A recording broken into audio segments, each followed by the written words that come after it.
KILR Killer Game.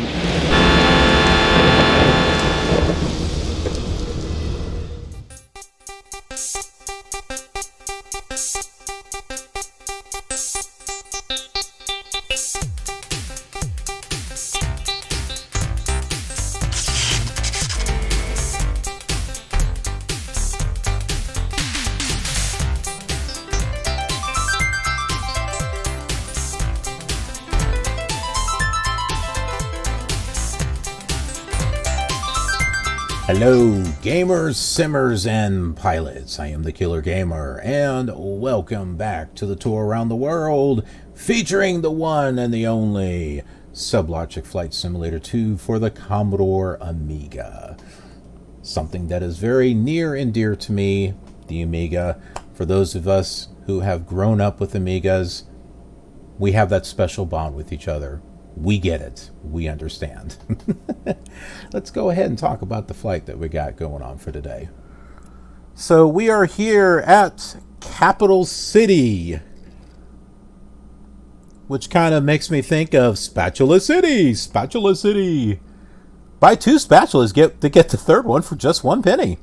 We're here at Capital City, and we're going to be flying northbound to Mount Pleasant, although that airport right there is an east-west airport. And so here with this old simulator, it's really hard to try to line up, especially when you're coming in from a perpendicular angle.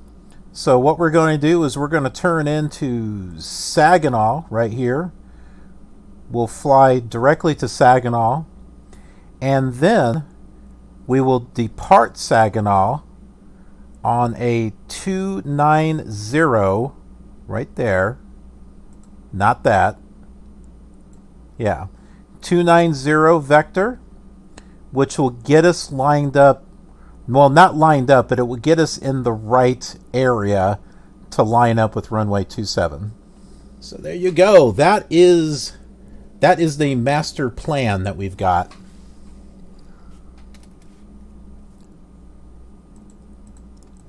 And the altitude there, which is important, 754.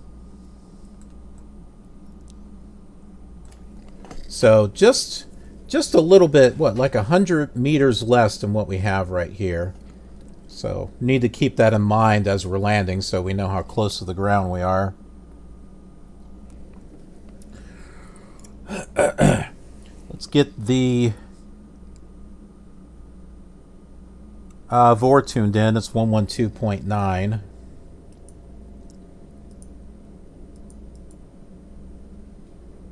So we got 57 miles to Saginaw.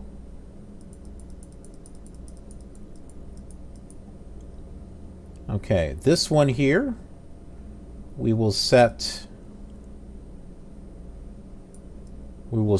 so we know what heading we need to take.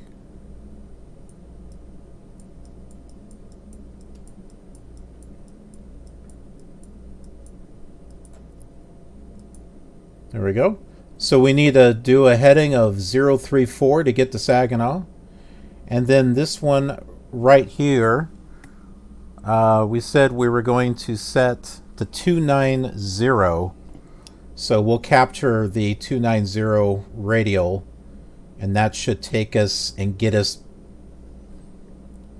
pretty close to runway 27 where we can line up.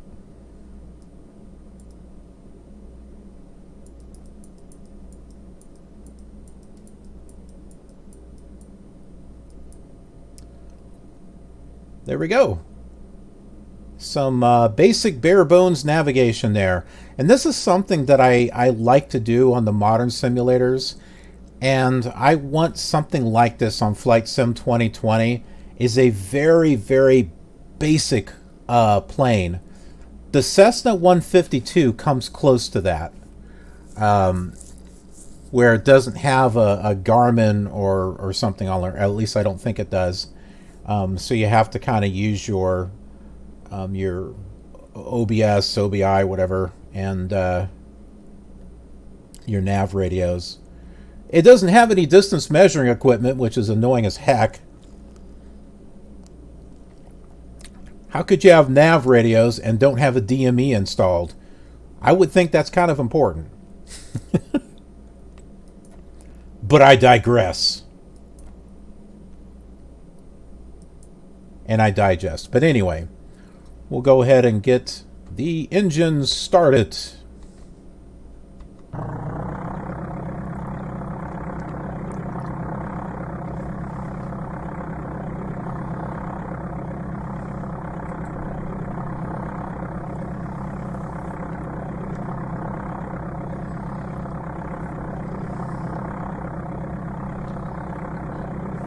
I think this runway right here in front of us, I think that will take us in the right direction.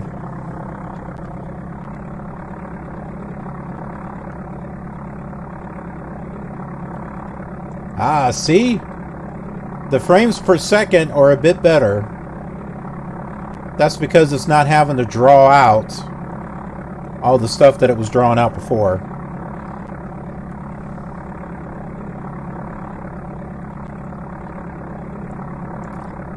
And unfortunately, I can't emulate a faster processor and actually have it work.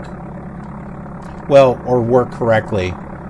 I can get this to work with the 68020 processor, but then you get this flashing effect right down here constantly. It's like a strobe effect. It's not very pleasant to look at. So what I did is I'm using a 68010 processor, or an emulation of one. And then a 68040, I don't think it works at all. I remember that I was able to get my Flight Simulator 2 working on the Amiga 500, obviously. The Amiga 2000, those two were pretty much the same. Just one was in a keyboard and the other one was in a box. But it would not work on the Amiga 4000.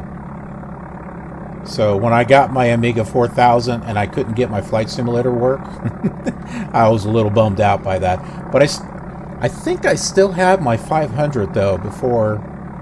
I don't know. I may not have. Because I tried to upgrade the chipset in it, and then I must have did something wrong because it didn't work after that.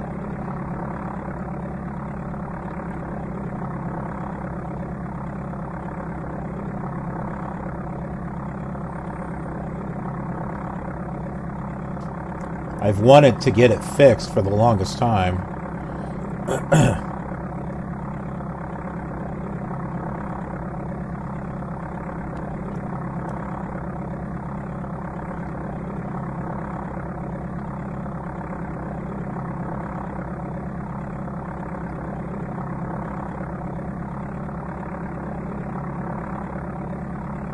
Look at those center lines.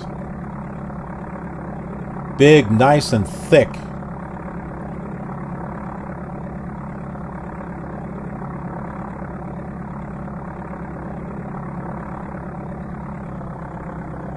Like a really good milkshake. That sounds good right about now, doesn't it? A milkshake. A thick, icy, creamy milkshake.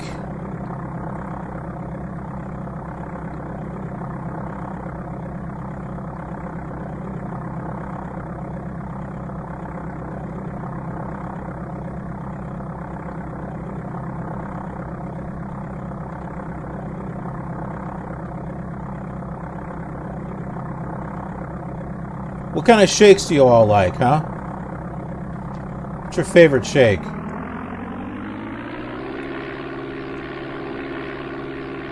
And it could be like one of those special mix shakes, like chocolate and pumpkin, or...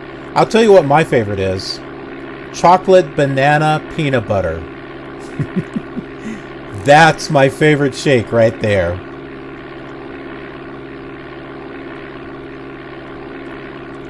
And if there's a way I can get bacon in it, then it is absolute heaven. chocolate banana peanut butter shake with bacon. Real bacon, not bacon bits. Not bacon flavor. Actual bacon. Because, come on, bacon makes it all better.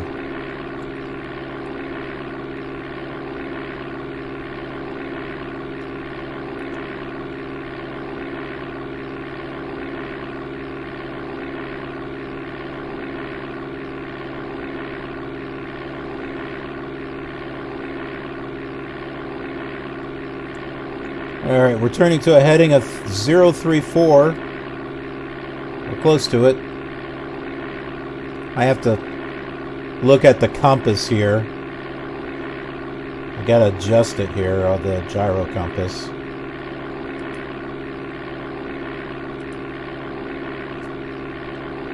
Okay, then I can use the rudder to just slip and slide us over to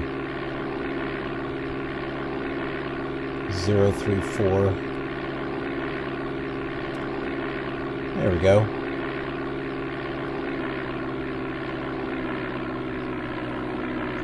Landing gear up. Gotta remember that.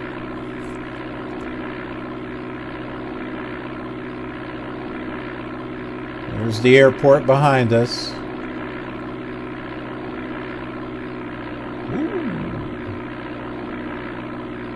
Well, this is going to be an IFR flight. Unless it loads up some more roads.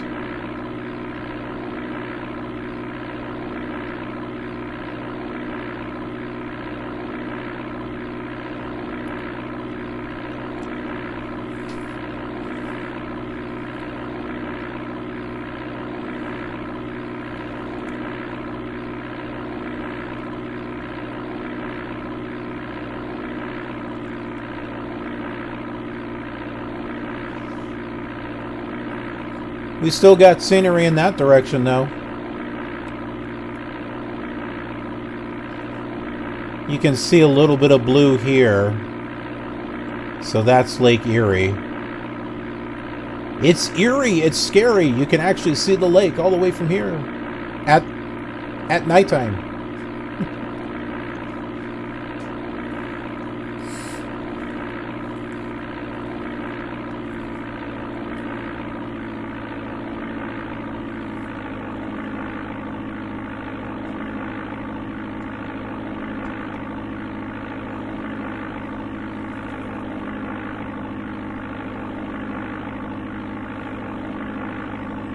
Alright, let's get ourselves leveled out somewhere around 3,500 feet, sorry.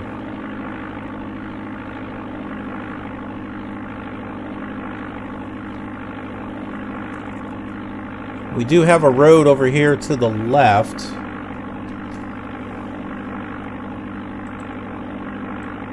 Which... out of Lansing? Might be Route 127? I don't know. Can't really figure that one out. I think it's 127.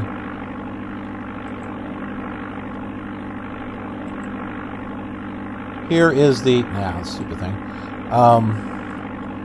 Here's Lansing. Here's Saginaw, so we're going there first, since there's a VOR there. Here's Route 127. Do you see how it curves here? There's, what is this? St. John's? The city of St. John's right there.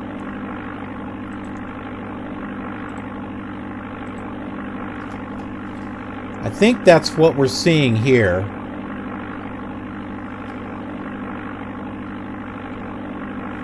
So I think it's coming around like this. I'm not sure what this part here is, though. Maybe that's...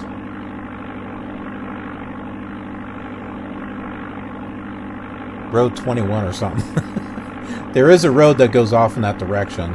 And who knows, maybe the further that we move, the other part of the road might load in right here. But I believe this here is St. John's.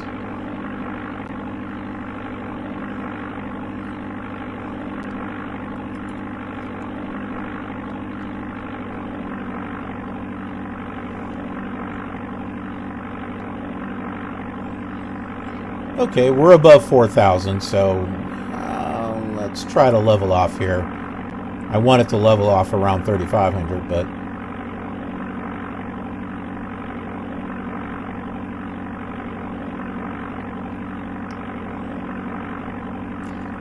See, that's where it starts to get fun with these old simulators. How good are you navigating?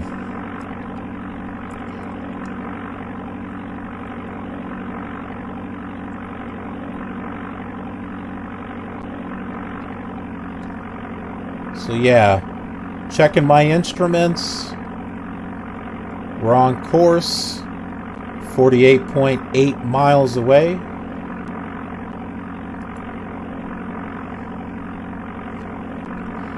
It's like a sense of accomplishment when you get to the area that you really want to get to. And there's no Garmin, GPS or anything like that to guide you. Just your basic instruments.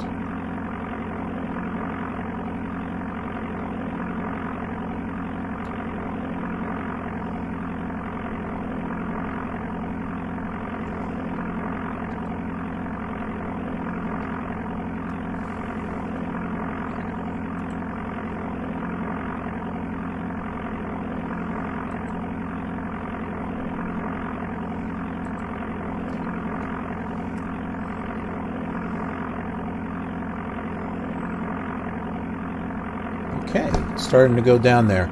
We can go and pull out the Flight Simulator 2 manual. We haven't done that in a while. Here's the reference card right here. You can fly with a mouse. Why would you? It does. You might be talented at flying with a mouse. I'm not. I can't get any fine control out of it. Okay, I think we left off on the instrument panel and radio stack. Just in case you've never flown before or don't know what the panel looks like on an airplane. The instrument panel and radio stack window occupies the lower half of the screen. The panel can be moved downward by dragging it by the top of the window. This makes room for a larger 3D view and map display. So, I think you can take this and drag it. Double-clicking on the top of the window puts the panel back into its normal position. Instruments on the panel and radios in the stack are arranged as they would be in nearly any aircraft. The style of these instruments varies from plane to plane. The most modern form of each is used in Flight Simulator 2. Appropriate instruments, high-speed airspeed indicator, and ADF readout are switched in when Learjet or ADF modes are selected. So, in order to get the ADF, we would click on this this button here, and then it would change one of these gauges to ADF. DownwindSim. Yes, I am doing well. Do I have a working Amiga computer? Good question. I have an Amiga 500. I have two Amiga 4000. I don't know if I still have my Amiga 2000 or not. The Amiga 500 does not work anymore. I had tried to upgrade the chipset with it, and it stopped working after that. The two Amiga 4000s I have, the last time they were ever used, they were working. But you're probably familiar with that battery that leaks. And I haven't looked at it in the longest time, so for all I know, that battery has leaked and gone all over the board. So they may not work anymore. I don't know. But other than not having access to the video toaster and flyer, which I have, I can do everything else with the Amiga using the Amiga Forever package, which has the WinUAE emulator. So just about everything that I've thrown at this emulator works. The only things that don't work is stuff that requires actual hardware, which is a bummer. I really wish the video toaster could be emulated.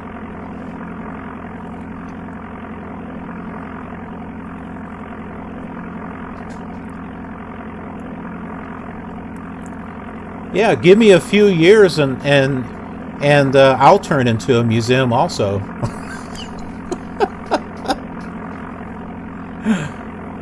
I'll be just as old. Well, actually, I am. I am older than this stuff. I am a museum.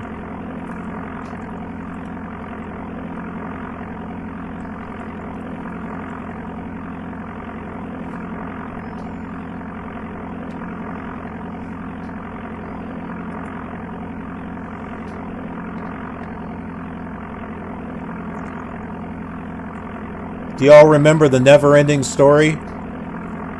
We're in the nothing. That's the nothing out there. The nothing.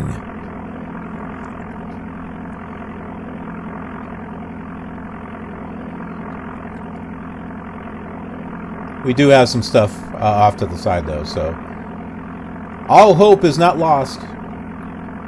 And we are heading to something. We're 38 miles away from it, and we are locked into the vor, so no need to panic. We know where we're going.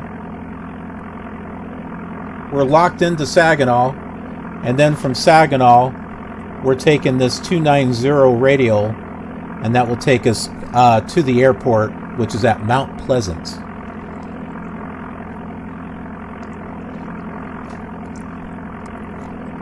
And that's where it gets fun and exciting, when you actually use your navigation radios and you get right where you want to go. It's like a huge sense of accomplishment. At least it is for me.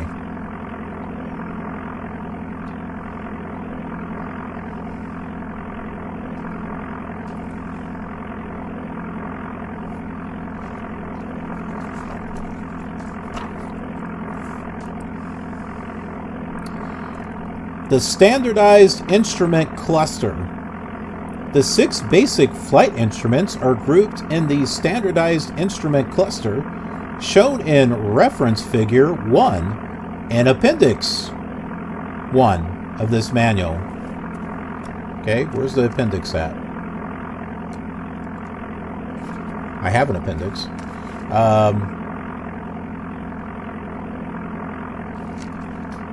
Here it is. So here is the layout right there. It's a little small. Just in case you don't recognize what it is that you're looking at on the computer screen. That is the standard instrument cluster. So here are the gauges that we've got. We've got the airspeed indicator, indicates airspeed in knots. The altitude indicator, or the artificial horizon, which is especially important right now because it's all black out there. So that's where this really becomes important right here. Then we got the altimeter, altitude in feet above sea level, not above ground level. Then you have the turn coordinator right here. The heading indicator for a directional gyro or gyro compass. Or you might want to pronounce it as a gyro or a hero. It depends upon how hungry you are. And then the vertical speed indicator, or rate of climb indicator, reads in hundreds of feet per minute. Oh yeah, you bet, DownwindSim. I enjoy doing the old simulators. I see them just like any other old retro game. Just because this flight simulator is old does not mean that we can't still have fun with it. That's my story, and I'm sticking to it. These instruments are arranged as they would be... Oh, we got some scenery loading up. Maybe not. I heard the disc going. Emulated disc. The style of these instruments varies from plane to plane. The most modern forms are used in this simulator. Oh, and now we get to go in detail about all this stuff. So the airspeed indicator, this instrument measures airspeed in knots. This is an air pressure activated gauge and indicates the speed the aircraft is moving through the air around it. This gauge does not show ground speed. Oops, this one. The artificial indicator, or artificial horizon. The words artificial horizon summarize this instrument's function. Markings on the instrument's face aid you in determining the aircraft's pitch and bank altitudes. The center bar, right here, when aligned with the horizon, indicates straight and level flight. Bank markings at the edge of the instrument indicate 10, 20, 30, and 60 degree banks. You can barely see them here. There's like a dot there, a dot there, a dot there, a dot here. So this is 60, and that's a 90 degree bank. The arrow is stationary at the top of the gauge, this right here. The markings around the edge move, so this outside part moves. Horizontal markings near the center indicate nose up and nose down pitch angles. So these right here. So you can see it's down below the artificial horizon. So we're going slightly down. And we can verify this with our vertical speed indicator. The altimeter, right here. Altitude in feet above sea level is measured. This gauge is read as a clock face with 10 instead of 12 divisions. The small hand indicates thousands of feet. That's the small hand right there. While the large hand indicates hundreds. The Flight Simulator 2 altimeter has fine 20-foot increments between the 100-foot markings. Atmospheric pressure operates this gauge. Barometric pressure changes caused by changes in the weather can cause errors in the altitude rating.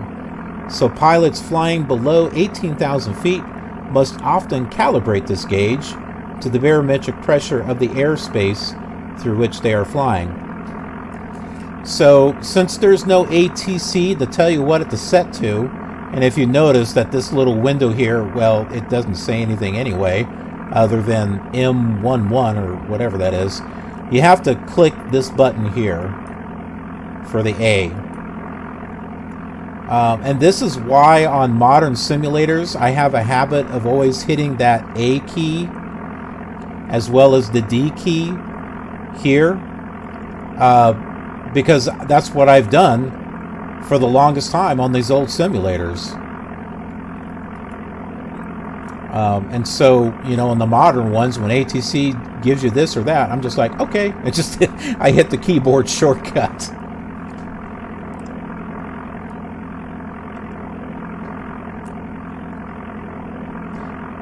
The small knob on the gauge is used to set the barometric pressure in the small square window on the face of the altimeter. Well, yeah, you can see the small window, but you can't read it. The FS2's altimeter can be adjusted for barometric pressure by clicking on the knob.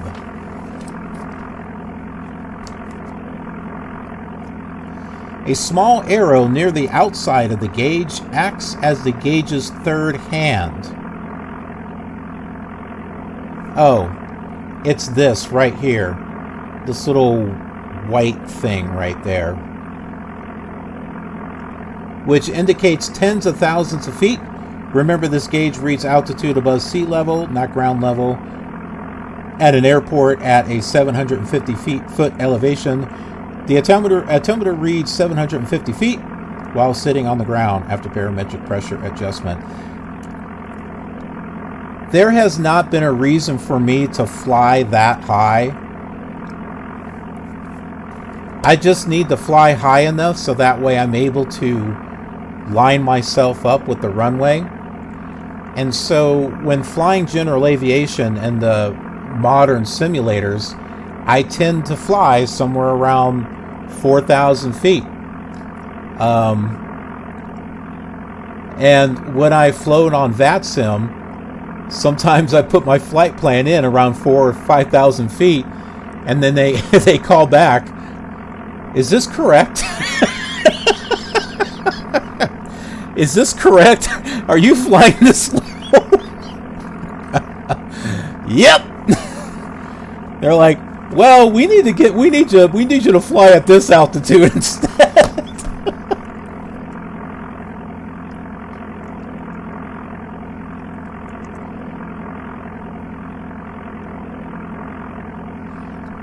Yeah, TextRich.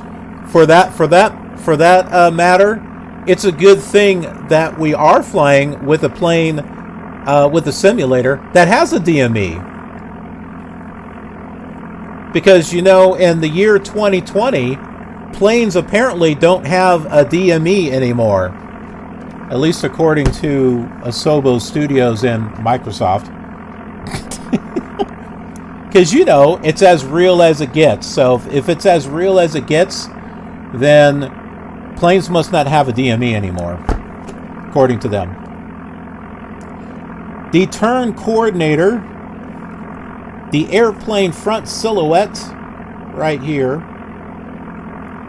indicates rate of turn. No numerical value is presented on this gauge. Instead, a single turn rate position is marked. When the gauge aligns with the L or R, here, L, R, a 2-minute turn results. I never time that out. Whenever I make a turn, I barely look at this thing. Which is a turn rate of 180 degrees per minute.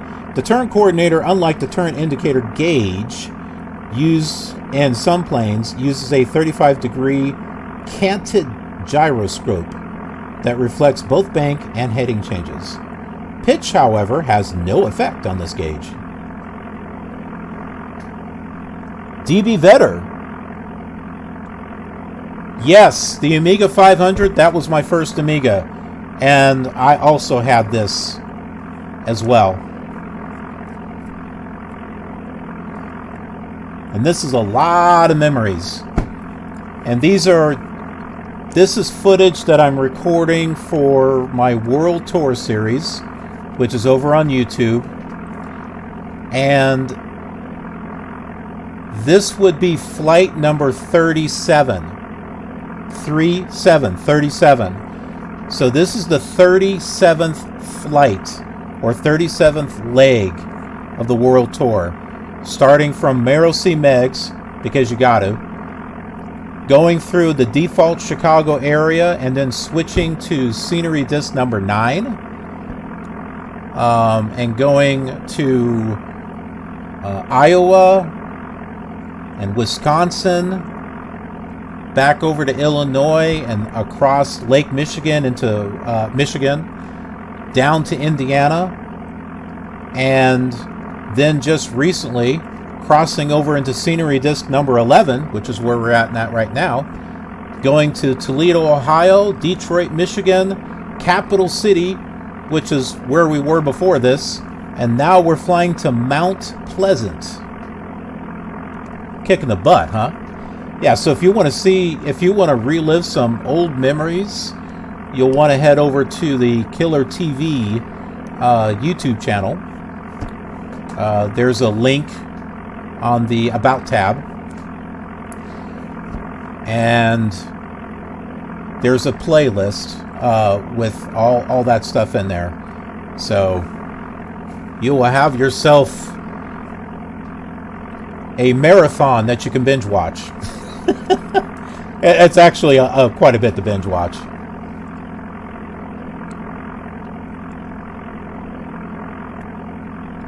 Yes, this is an Amiga emulator. It's using the Amiga Forever package, which comes with all the ROMs and everything that you need. And it comes with the emulator bundled with it, which is WinUAE. So this allows me to get a good quality image to be able to record from.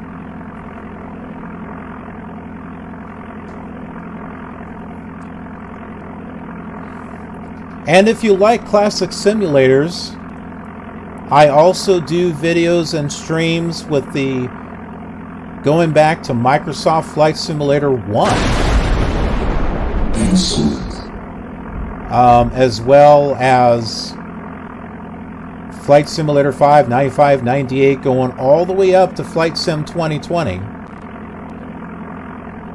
And then also X-Plane 5 to X-Plane 11. ProPilot, Fly, Sublogic, Flight Light. Those are all done. We do flights on all those. Sublogic ATP, Airline Transport Pilot, is to come. And also Flight Unlimited 1, 2, and 3. Those are planned for the future. How soon, I don't know. because I got a lot of projects in the pipeline. Gal 1997. Hello. How are you?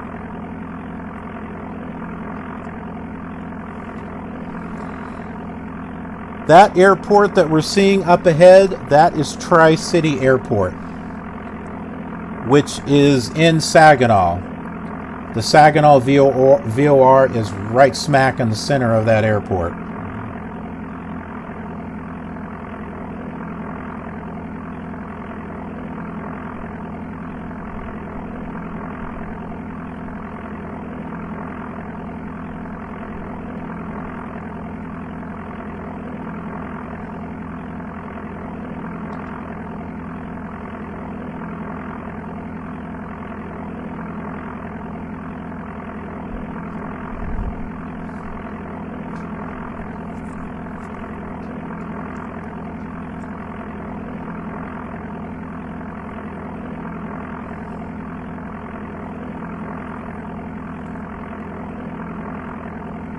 Okay, 9.4 miles to Saginaw.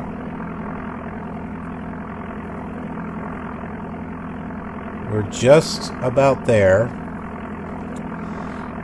And then we'll turn to a heading of 290 to lock into this radio right here. And that will take us to Mount Pleasant.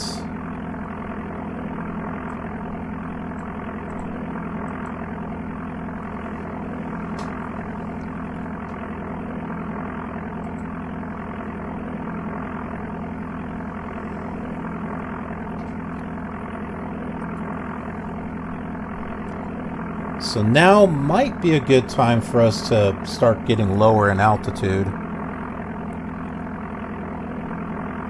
It's about,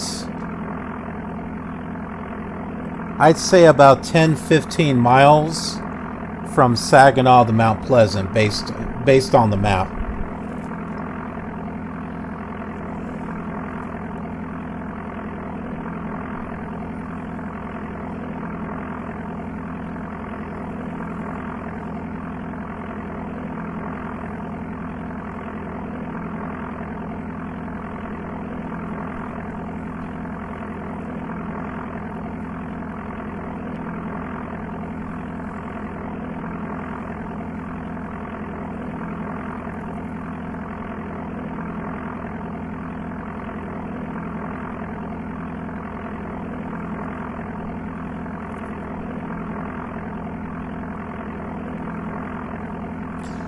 And that blue that you're seeing up there,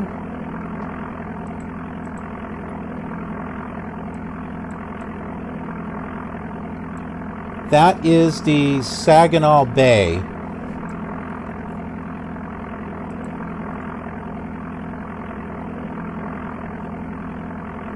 See if I can pull it up here. So here is Saginaw right there. There's a couple of interstates or roads that are intersecting. There's Interstate 75, and then this one here. I'm not sure which one that is. But yeah, that blue that we're seeing is the Saginaw Bay, which is part of Lake Huron.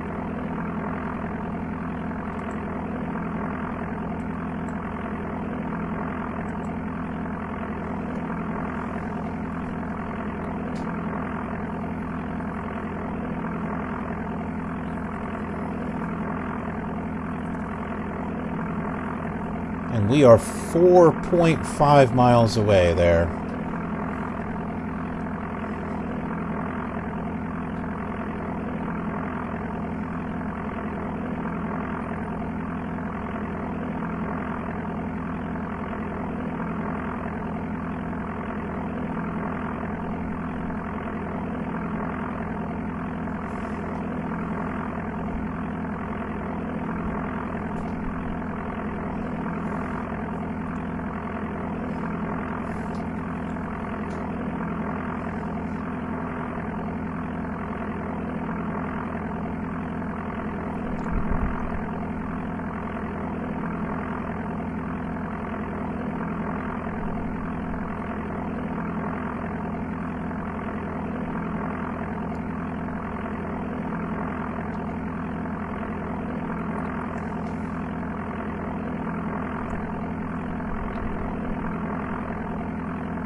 Okay, 2 miles.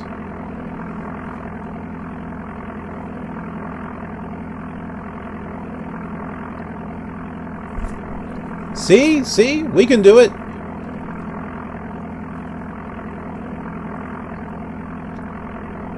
If there's a will, there's a way.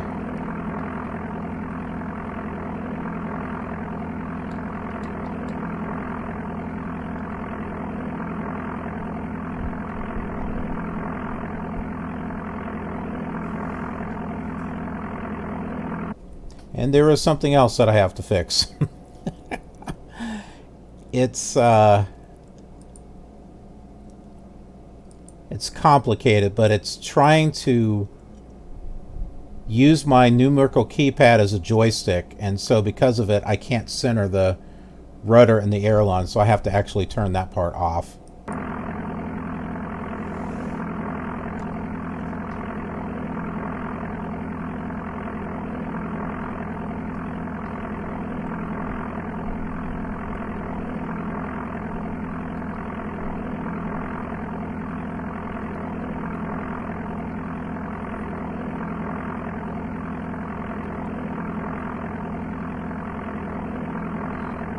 So remember, we said it was going to be somewhere... Ooh, there goes the... Vor 2, do you see it? We got to catch up with it.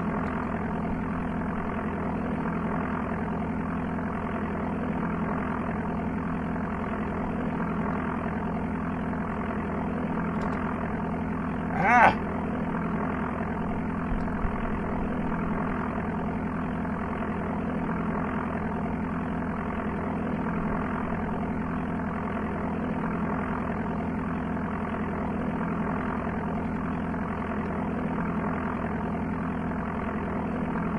There we go.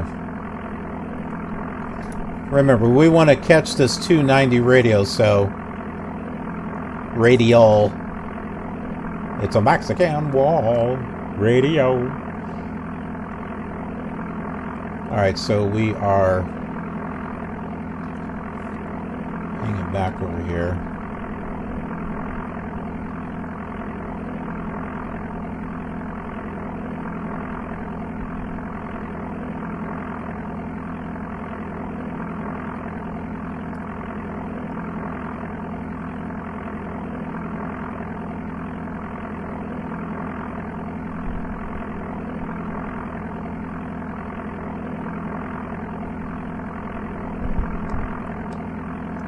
This is where I'm using the rudder to fine-tune our heading so I can catch this here. And it looks like we just about got it.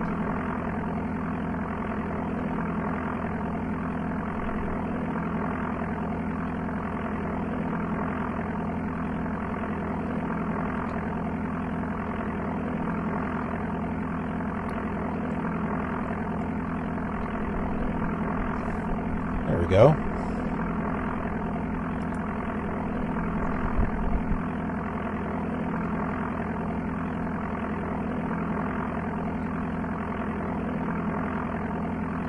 Oops. Apparently not. We've got to move over to 291 again.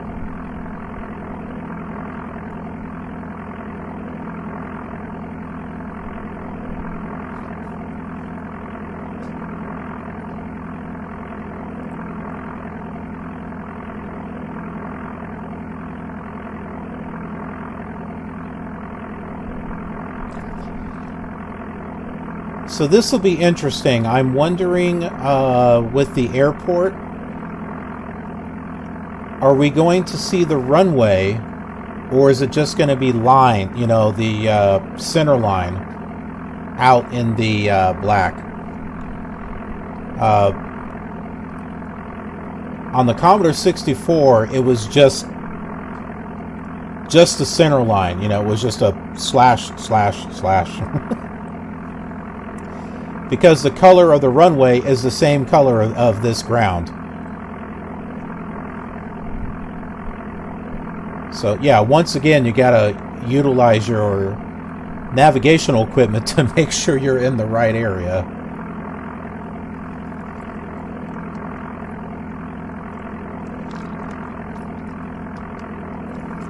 But see, that is the fun experience of playing this again, because you're getting the full experience here, not just daytime flying but also nighttime flying as well.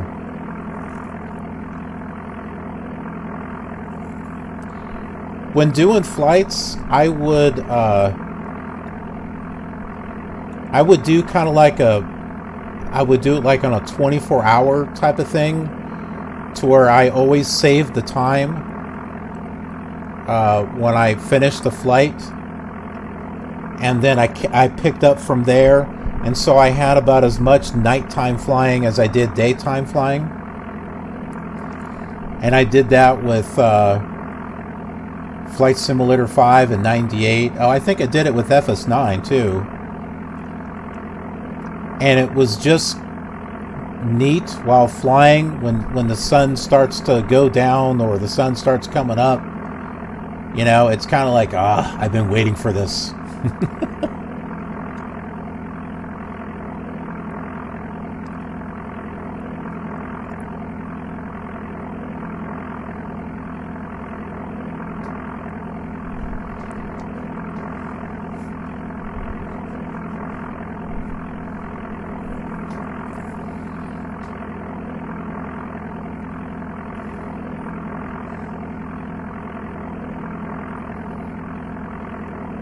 Good old Saginaw there behind us.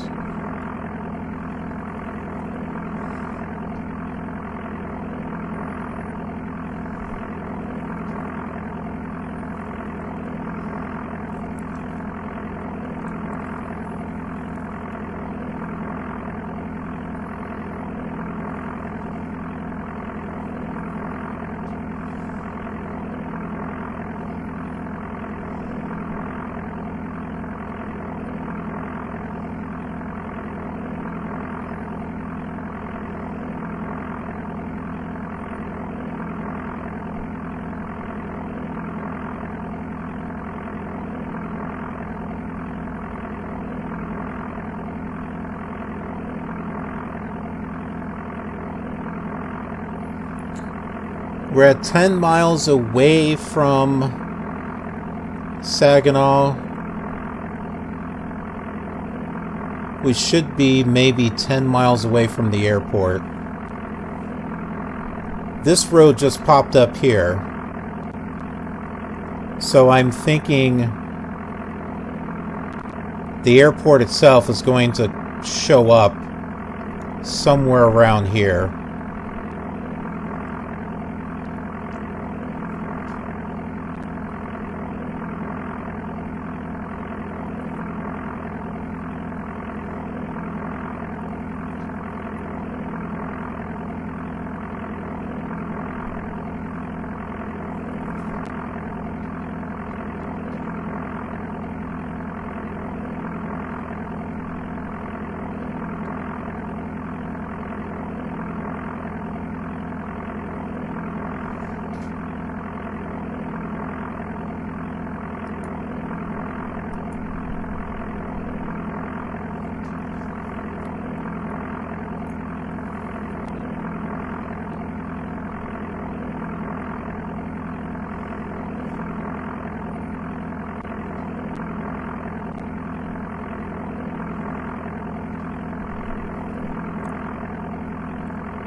Any minute now.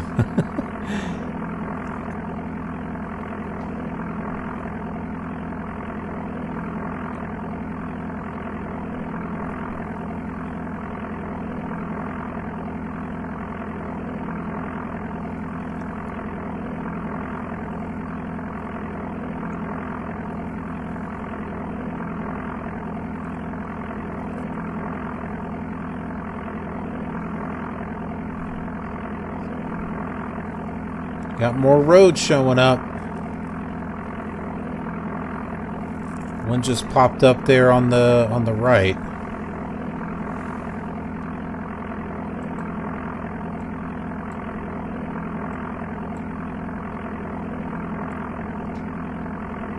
Route 127, I believe, is the one that's kind of going horizontal on the screen. And then the 20, which I think is State Route 20, I think is the one that's over to the left at a diagonal.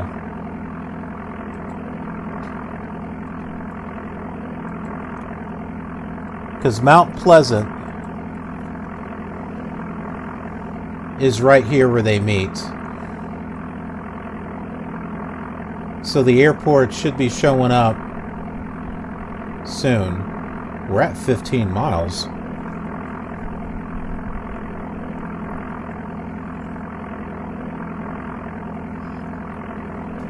Who knows? Maybe this is an airport where they forgot to put a center line.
I was thinking the airport was going to show up by now.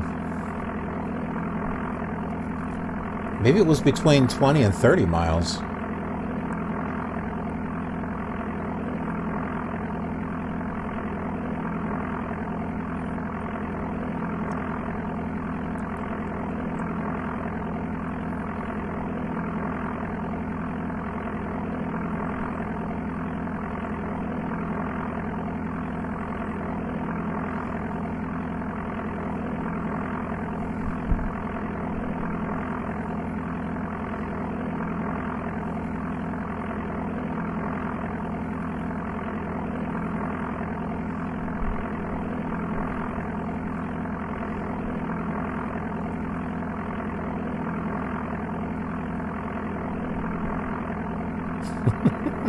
Are we there yet?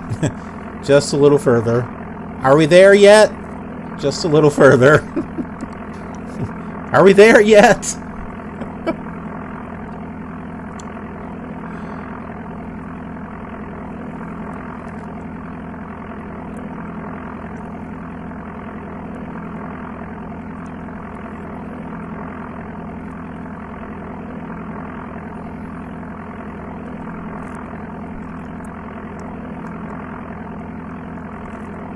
Man, this is like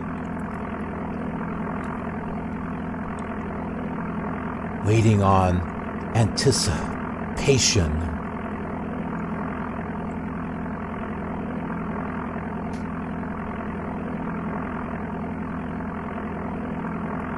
Come on, Mount Pleasant Airport. Show up. Show your pretty runway colors so we can land. Maybe we'll just land on the highway.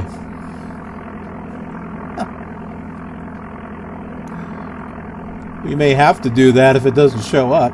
There it is!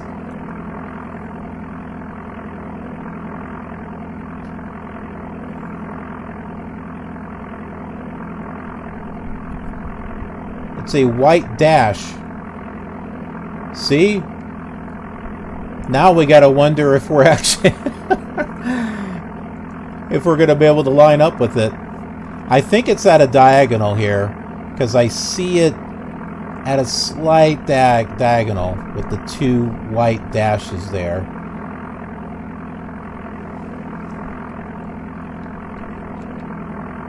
Alright, so landing gear down.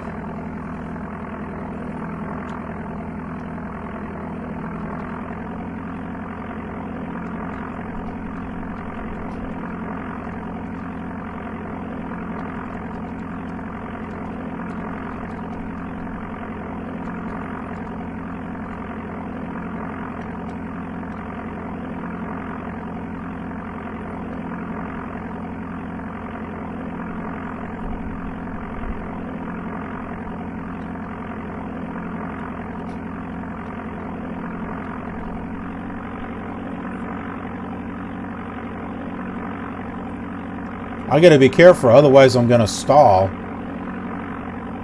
It's like this whole time, and it's like, yes, yes, yes, stall. No! Crash. No, we came this whole way. Don't crash.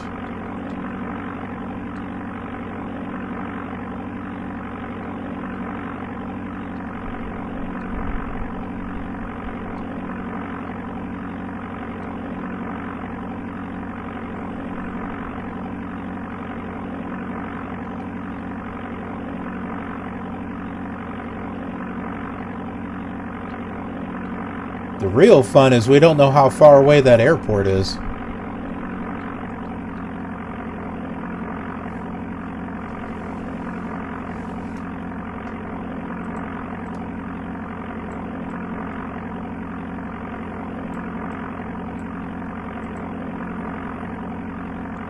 Ah, but yes. We can tune into Lansing 110.8. and use another VOR to give us an idea of how far away it is. You may be wondering, huh? I'll show you here in a moment.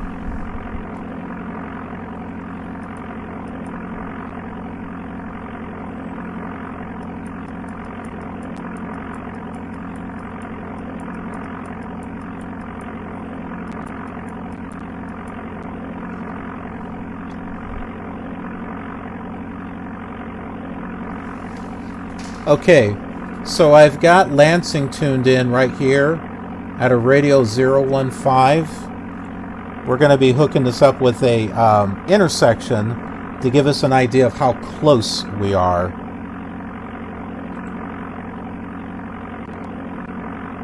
So showing the map here, 015 is like here.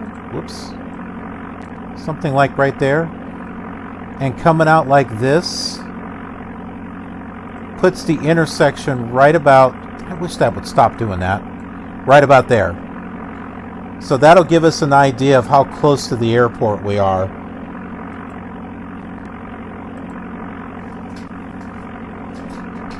Oh my goodness, and this thing is about centered. Well, there you go, we're getting close.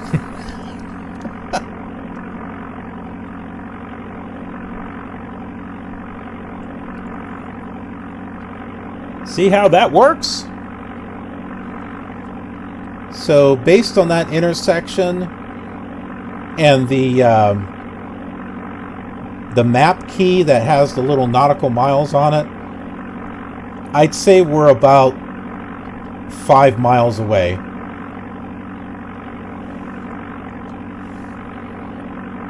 I'll drop another thing of flaps here.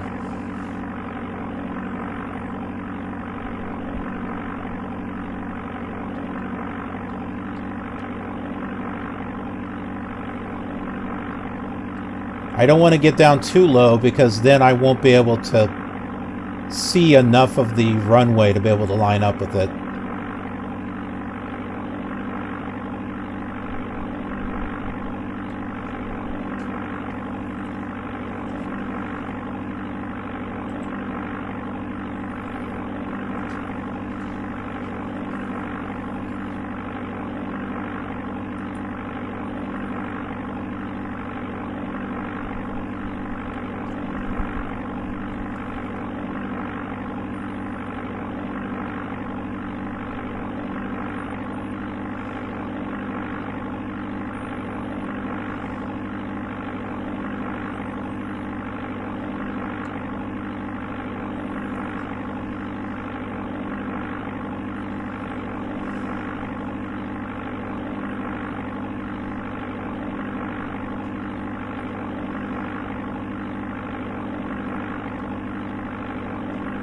If we go back to our heading at 290,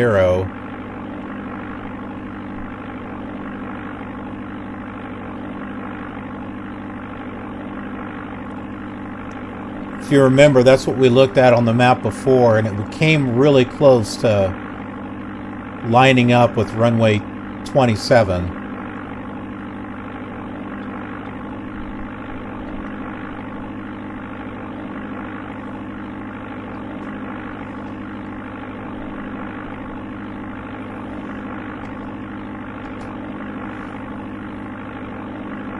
Okay, we're getting a little too low now to be able to see.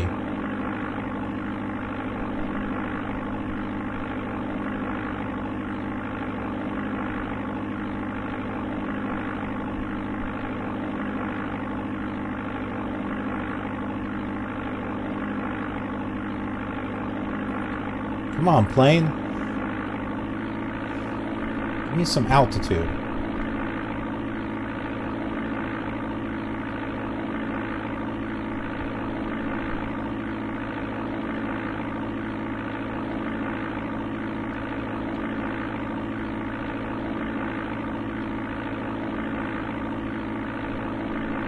I think we're close to lined up.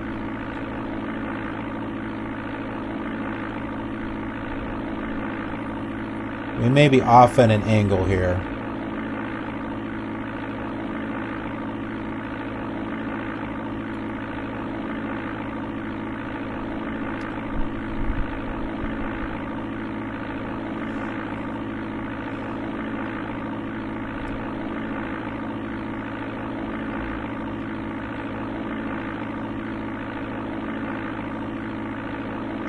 Watch it freeze just as we're landing or something. No, don't jinx! Don't jinx the flight! Yeah, we're off to an angle here.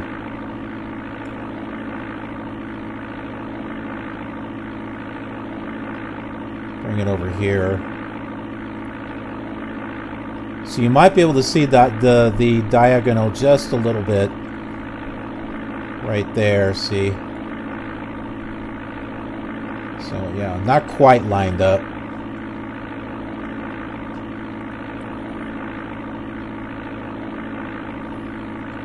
I tell you what, if you can do this on an old simulator, you'll be able to fly on a modern simulator with no problem, because it's a lot easier to make out the runways and stuff. This is like old school hardcore here.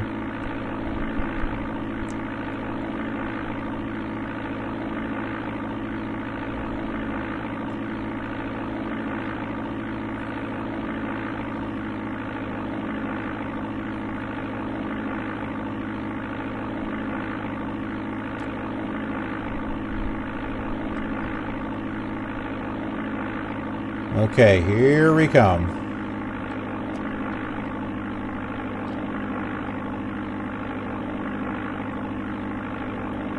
That looks about lined up.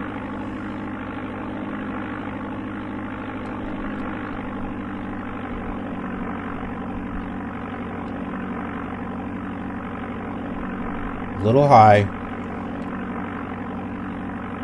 We need to get down to 754 feet. Preferably before we get to the end of the runway.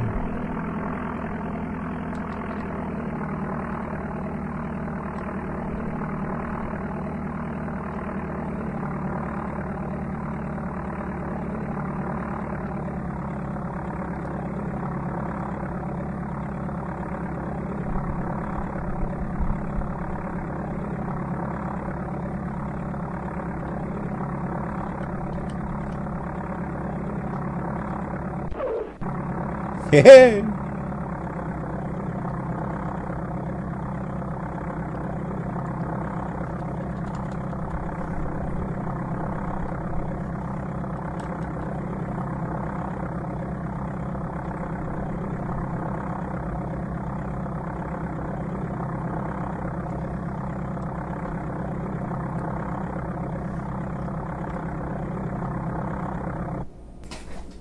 Okay, let's go ahead and wrap it up right there.